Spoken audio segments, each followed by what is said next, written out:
నేపాల్లో చూస్తూ ఉంటే ఏమండి భయంకరమైన భూకంపాలు చుట్టం చూపులకు వచ్చేస్తున్నాయి భూకంపాలు. కాలిఫోర్నియా అనేటువంటి ఈ ప్రాంతం మనకు నేర్పుతున్న పాఠం ఏంటంటే దేవుడు కంటే ఈ లోకాన్ని ఎక్కువగా, ఆస్తి సంపదలు ఎక్కువగా, పేరు ప్రఖ్యాతులను ఎక్కువగా ప్రేమిస్తే ఖచ్చితంగా పతనం అవ్వడం మాత్రం ఖాయం అండి. హలో డియర్ ఫ్రెండ్స్, ఎలా ఉన్నారు? బాగున్నారా? ఒకసారి మిమ్మల్ని అందరినీ ఈ విధంగా కలుసుకోవడానికి దేవుడు నాకు ఇచ్చిన ఈ సమయాన్ని బట్టి నిజంగా నేను ప్రభువుని స్తుతిస్తున్నాను. అయితే ఈ మధ్యకాలంలో ఎక్కువగా ఎక్కడ న్యూస్ ఛానల్ చూసినా, వార్తాపత్రికలు చూసినా, సోషల్ మీడియాలో చూసినా ఎక్కువగా ఒక భయంకరమైన వార్త మనం వింటూ ఉన్నాం. అటువంటి వార్తను మనం వింటూ ఉన్నది ఏంటంటే అమెరికాలో ఉన్నటువంటి కాలిఫోర్నియా, లాస్ ఏంజల్స్ తగలబడిపోతుంది. అనేక మంది, కొన్ని వేల మంది ప్రజలు, కొన్ని కోట్ల మంది ప్రజలు, కొన్ని లక్షల మంది ప్రజలు అత్యంత ఇష్టపడినటువంటి ఆ ప్రాంతాలుగా అవి మనం చూస్తూ ఉంటాం. అయితే గతించిన దినాల్లో 2025వ సంవత్సరం జనవరి 8వ తారీఖు అనుకుంటా, ఆ రోజు చాలా భయంకరమైన విపత్తును మనం చూస్తున్నాం. ప్రకృతి వైపరీత్యాన్ని మనం చూస్తున్నాం. ఈ యొక్క లాస్ ఏంజల్స్ లో అనేక ప్రత్యేకతలు ఉన్నాయి. లాస్ ఏంజల్స్ కి చాలా ప్రత్యేకతలు ఉన్నాయి. చెడుకు ఉంది, మంచికి ఉంది. మంచి కంటే ప్రత్యేకత ఎక్కువగా చెడుకే ఉన్నట్లు ఇక్కడ కనబడుతుంది. ఇటువంటి పరిస్థితుల్లో ఇది ఎలా జరిగింది? కాలిఫోర్నియాలో ఉన్నటువంటి ఈ లాస్ ఏంజల్స్ సుమారుగా 36,000 ఎకరాల భూమి కాలిపోయినట్లుగా చూస్తున్నాం. కొన్ని లక్షల కోట్లు ఆస్తి నష్టాన్ని మనం చూస్తున్నాం.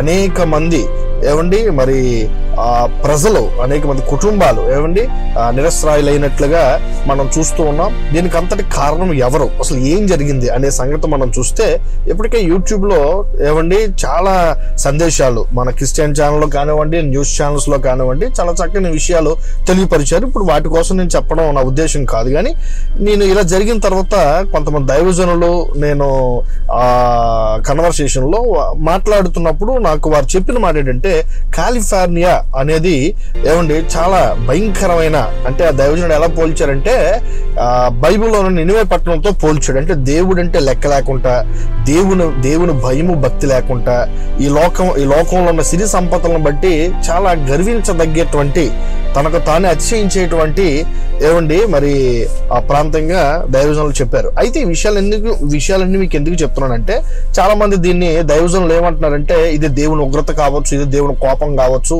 దేవునికి వ్యతిరేకంగా ఉంటే ఖచ్చితంగా దేవుని కోపం అక్కడ చెలరేగుతుందని కూడా చాలా మంది చెప్తూ ఉన్నారు. అఫ్ కోర్స్ అయి ఉండొచ్చు అని కూడా మనం చెప్పొచ్చు. ఎందుకంటే దేవుడు లెక్క లేకుండా, దేవునికి ఇష్టాన్ని చేయకుండా, దేవుని భయము భక్తి లేకుండా, అసలు అమెరికా అంటేనే క్రిస్టియానిటీకి మొదటి మెట్టుగా మనం చూస్తాం. ఎక్కడైనా సరే, ఏ ప్రాంతంలో అయినా సరే, దేశం నలుమూలలా, ప్రపంచం నలుదిక్కులా చూసినట్లయితే అమెరికా అంటేనే ఎక్కువ శాతం క్రిస్టియానిటీ అభివృద్ధి చెందిన, క్రైస్తవం ఎక్కువగా ఉన్నటువంటి దేశంగా మనం చూస్తాం.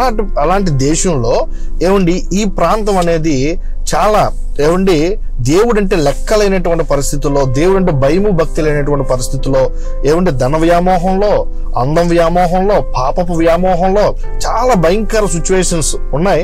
అందును బట్టే దేవుడి కోపం కాలిఫోర్నియా మీద రగులుకుందని చాలా మంది దైవజనులు చెప్తా ఉన్నారు. ఎందుకు ఈ మాటలు చెప్పాల్సిన అవసరత వచ్చిందంటే జాగ్రత్త విన్నాం. అది కాలిఫోర్నియా కావచ్చు, ప్రపంచంలో ఏ దేశమైనా, ఏ ప్రాంతమైనా, ఏదైనా కావచ్చు, అసలు దేవుని భయము లేకపోతే, దేవుడికి భయపడకపోతే, బైబిల్లో దేవుడు చాలా ప్రాంతాలకి, చాలా దేశాలకి, చాలా పట్టణాలకి దేవుడు పనిష్మెంట్స్ ఇచ్చాడు. పనిష్మెంట్ ఎందుకు ఇచ్చాడంటే వాళ్ళు ఇప్పటికైనా మారు మనసు పొంది పశ్చాత్తాప పడతారని. అంటే దానికోసం ఎందుకు అలా జరిగిందని కారణాలు దైవజనులు చాలా మంది చెప్పారు. దాని గురించిన వార్తలు కూడా మనం విన్నాం. విండే 145 కిలోమీటర్ల వేగంతో 145 కిలోమీటర్ల వేగంతో వస్తున్నటువంటి గాలికి ఆ రాపుడులకి ఏదైతే అక్కడ ఆ చెత్త కానివ్వండి, ఆ ఎండిపోయిన గడ్డి కానివ్వండి, ఆ రాపుడి వల్ల ఏం జరిగిందంటే వెంటనే ఫైర్ అవ్వడం, అదేవిధంగా ఇళ్లలోకి చొరబడిపోవడం, కొన్ని వేల మంది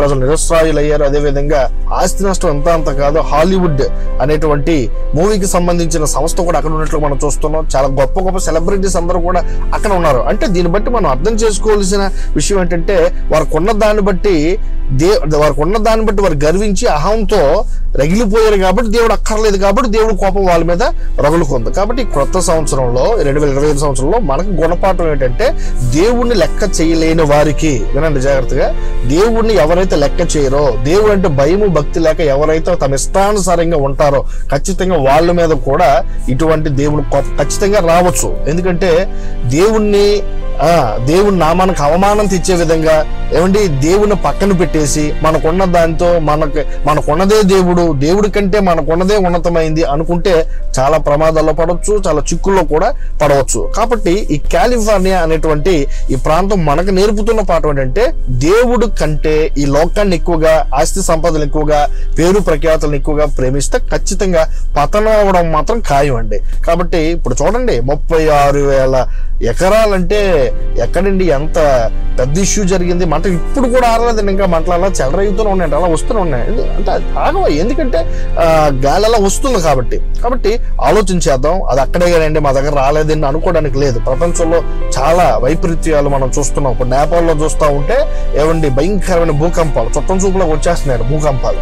ఏమండి అదే విధంగా ఒక ప్రక్క చూస్తూ ఉంటే యుద్ధాలు మనం చూస్తున్నాం, ఒక ప్రక్క చూస్తూ ఉంటే ఇది కాలిపోవడం మనం చూస్తున్నాం. ఏమండి ఒక ప్రక్క చూస్తే తుఫాన్లు. ఇటువంటి పరిస్థితులన్నీ కూడా చూసినప్పుడు క్రైస్తవులు నేర్చుకోవాల్సిన పాఠం ఏంటంటే వాటిని చూసి భయపడిపోవాలా, వాటిని చూసి ఆందోళన చెందాలా కాదు. ప్రభు కొరకు సిద్ధపడి ప్రభు రాజ్యము అతి దగ్గరలో ఉందని మనం ఖచ్చితంగా గమనించాలి. మన ఇష్టానుసారంగా జీవించడానికి, మన ఇష్టానుసారంగా ఉండటానికైతే దేవుడు ఒప్పుకున్న దేవుడైతే కాదు.